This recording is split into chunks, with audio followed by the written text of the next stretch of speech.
the third quarter that really gave you guys that push? I thought that we did a really good job of fanning out, stealing out, respecting the three-point line.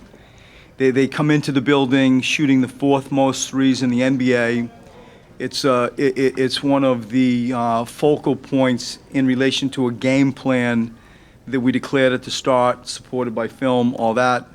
And I think for the most part, we did a pretty good job respecting the three-point shot. They have 5 guys that shoot 38% or higher, and 4 of them start.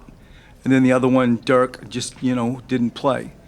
And so the three-point line was one of our primary areas to focus on. I thought that we did a pretty good job throughout the game doing that, and I especially thought in the third period to hold that team to 19 points was a good effort. But the 30 points that you give up in the fourth, which has happened actually like 8 times now, just like what happens defensively when you have a big lead like that you allow 30? Right. When you look at the tapes of previous games, the connection has been I call it purposeless offense that produces turnovers. Some of it you just miss some shots, but I think in general the connection has been the turnovers and the discipline to run purposeful offense. Sometimes that ends up stagnant, something that's just like dump it into Joe and like bring us home Joe. That's not always the way to do it. And, we're finding that balance of the movement and sharing the ball. Sometimes that produces a turnover versus just Horst and Joel. I thought tonight, when it get down to 7, the game felt funny. We went to Joel and he found Furkan over on the other side of the floor for a 3-point shot that kind of changed the game. I thought Furkan changed the game also, by the way, in Phoenix.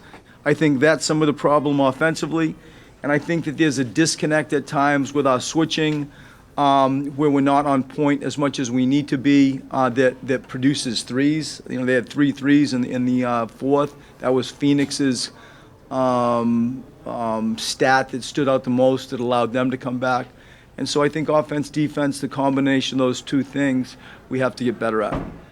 But Ben has taken a lot more jump shots lately. Is that something that he's been doing willingly, or is that something that you've asked him to want to do It's a combination. I mean, I've said, for a long time, and I'll say it again, I think his jump shot's going to come on his own terms.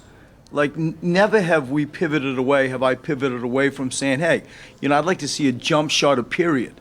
I want to start growing him to the corner threes, especially as you look at the basket, probably on that what I call the upside of the floor. And so it's coming. It's coming, and it needs to come. And tonight it is true. I think he was through, was he 3 for 4 or 2 for 3 from just jump shots, longer shots, outside the paint shots. And so it's coming, but it's coming on his terms. And he's aware that we're not going to do what we want to do unless he does do what he's doing. And it's not anything, to me, it's not anything else but a mentality. It's not a play. It's not some scheme. It's a mentality. And lately he's been embracing it. He should. He's worked all summer on it. And it was good to see him shoot those shots tonight. Why did you call a timeout a minute of the game? We talked about post defense. And the first time Furkan plays dead behind it, the second time we front it, but we don't declare it to the ball passing the ball, and that's the problem. And there are a few we don't dizzy our guys with multiple points of emphasis with scouting reports. The 3-point shot was one of them, and that was another one. How are we going to defend some of their bigger guards when they post us up? And we just didn't do anything we said in the first 2 plays, and so we tried to fix it. Brad, you did a good job with Doncic tonight. Yeah. Was there anything specific that you saw out there? I thought our switch schemes were on point.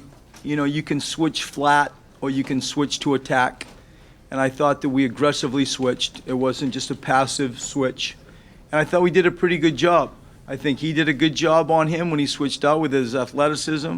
Some of the tape that we saw in China, helped us confirm, those types of matchups. But I thought we did a good job guarding him. I thought our reds were on point, our switching was on point, and I especially thought we did a good job of getting to his feet on 3-point catches. Brad, You've said that Jonah is, I guess, close to being a part of just, he's in the rotation versus being that 11th guy, Yeah. an extra guy.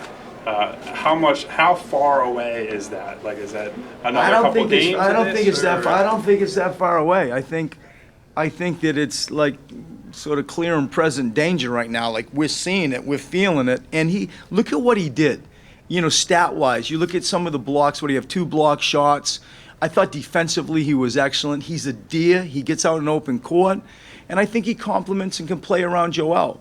And so when you sort of look out and you wonder, like, when is he going to break the rotation? And with Wilson coming back, you are right. We're not going to grow our rotation to 11.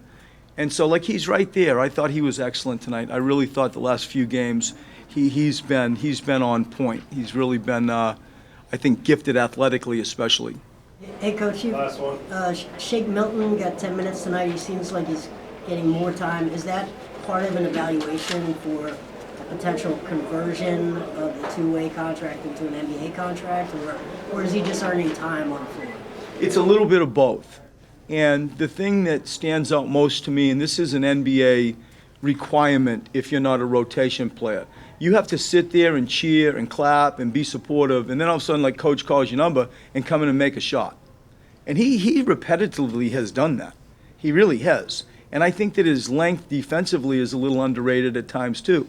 So you go the combination, he can shoot the ball and he can sit down and guard. You know, that lets us feel comfortable putting him on the floor. Then to your point about the two-way evaluation, this is true. There is an assessment stuff going on, but I would say it's more toward, I think he's pretty good, especially lately in what we've seen, than feeling the need to flush him out with better understanding his contract.